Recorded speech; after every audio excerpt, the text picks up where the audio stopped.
Hello and welcome everybody to 2004. In 2004, you might have been using a search engine named Google. And they had their IPO in 2004. You could buy some Goog stock. Now it's Alphabet and it's all sorts of weirdness. 2004, guess who won the Masters? That's right, lefty, Phil Mickelson. Was that his first major? I think that was his first major. I think I was just reading that. So Phil Mickelson dominating at the Masters, left-handed. MacGregor comes out with this, the swan song of game improvement irons ever to come out of MacGregor. Is this the best? Let me rephrase that. Is this the most forgiving MacGregor iron ever made? I think it has a chance, and we should discuss it. 2004 MacGregor, let's talk about some identifying features on the review table. First thing I want to do is compare the 455 to the 565. The 455 looks bigger at address. It has let me see if I can show you here. The sole looks similar, but this one just kind of has this like extension back here. Looks a little bit bigger. Same with the top line. It's just, this is the 455 right here. The top line just looks a little bit bigger. Put it on either side, however you want to look at it. It just looks bigger. Maybe I'll roll in some pictures just for comparison, but it does look bigger. And the offset, there's also a difference in offset. Not sure if you're going to be able to see that there, but it's pretty clear from where I'm sitting. This whole top line area and that offset is pretty intense. So the 455 is considered more of the game improvement iron. Okay, that said, let's talk about identifying features. So it does say in the cavity here by the top line, it does say MacGregor M455 with the V-foil logo and branding right here. We're going to spin around to the toe profile here. So you can see there's kind of this little step in the aft portion of the sole. The sole is substantial with the iron number there. These fun streaks back here. This is a hollow body and it is forged. We'll show you that here in a minute. Toe. The grooves, pretty straightforward. Remember, with a forged iron, these will rust. Just be advised. Not a big deal, but it's one of those things. You'll notice the different finishes, the gloss to the more matte finish here. Show you a toe profile, a dress.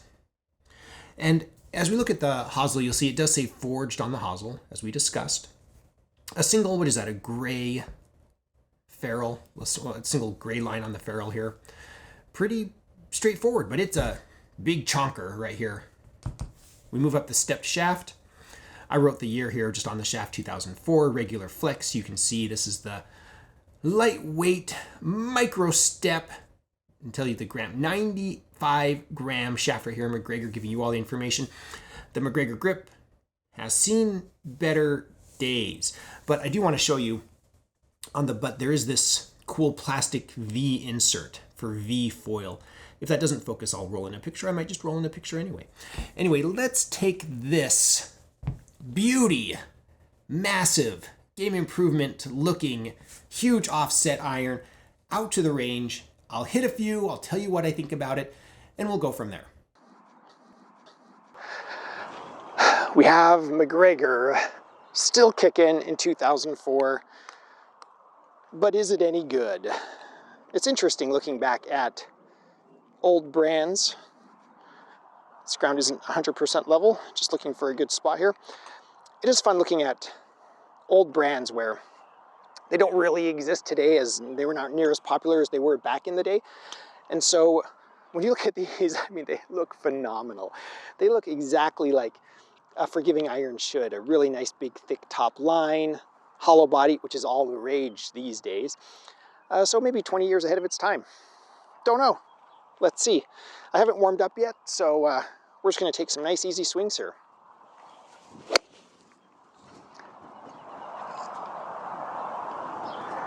No idea how far that one went, but it sure had a nice low ball flight to it. The wind is actually behind me, which should help with distance, so not 100% accurate with distance, but I will have some data at the end. Again, my usual draw shapes right there. Very normal for me. So can we work, so you can see my ball strikes coming in towards the middle there. So can we work it? I'm actually going to try to fade one a little bit, so out to in thoughts.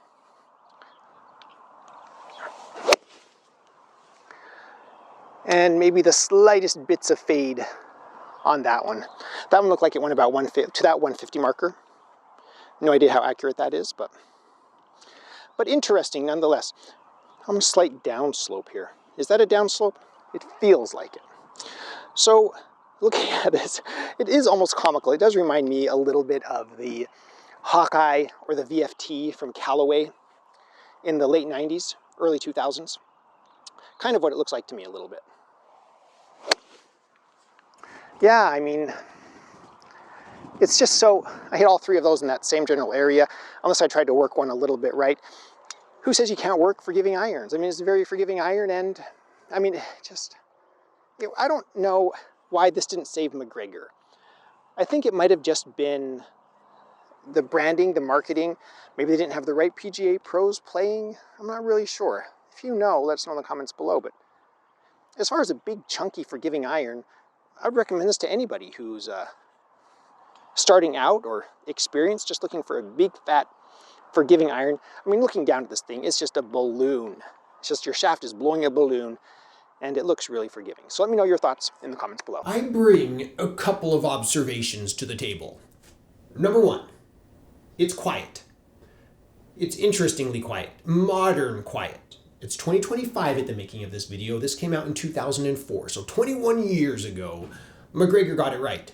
Really impressive at the sound of this. It is forged, hollow body, just like clubs of today, the high-end clubs of today. Now, to me, looking down at this, it does look very game improvement. This is the kind of the second thing I want to talk about. When you look down at this, it's just a big warm hug from a friend. Just everything's going to be okay. And for me, I like that on the course sometimes. As much as I like to punish myself hitting all these vintage clubs, sometimes it's nice just to be like, yes, a club that's on my side and that can support me, all right? Now, other things I think I want to discuss. This is like a modern sports car. Like, I don't know, let's just pick something American, a C8 Corvette, all right? You get the old school purists who are like, this is the manual transmission, I want to do it myself, I want it to be hard, and I want to appreciate it, and I want to be connected with every single thing. And the same thing happens in golf, right? I want blades, I want to feel the stinging, stabbing pain, the bruising pain of every thin shot I hit. Okay? I'm kind of in that boat too sometimes, but hear me out. When it comes down to it, you're just like, well, the C8 Corvette, can you power slide it? Oh yeah, well only because traction control allows you to do that. Oh, and traction control controls it, so you have a controlled power slide. Oh, so it makes it easy. Yeah, it makes it easy, and that's why it's stupid. Because it makes doing cool things easy. How many people out there, by show of hands, I can't see anybody, I'm looking at a camera, how many people want golf to be easier? Read the comments. There's going to be somebody who's like, never!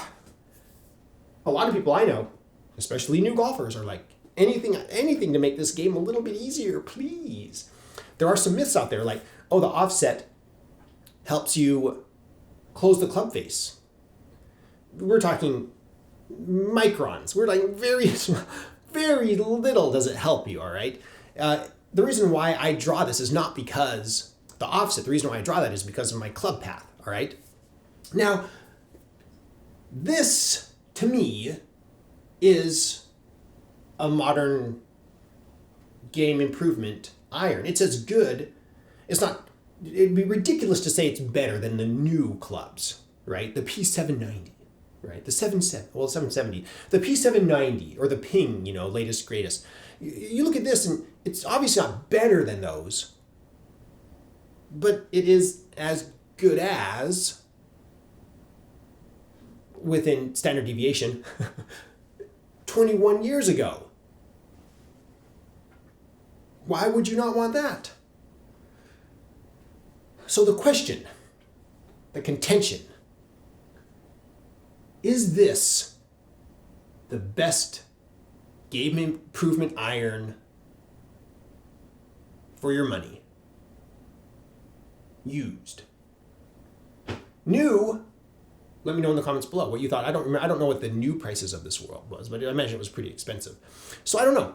It's really interesting in history looking back and seeing the future 21 years ago. Let me know your thoughts in the comments below. As usual, huge thank you to my patrons. Thank you so much for your support. It's general support on Patreon. I really appreciate my patrons. That's why I always give them credit here. Thank you again. Another way to support the channel is by visiting my Amazon shop. I'll put a link in the description below. I am an Amazon associate. I make proceeds from qualifying purchases. That's how it helps this channel. Thank you everybody for watching. If you enjoyed this content, please subscribe. I am the Vintage Golfer.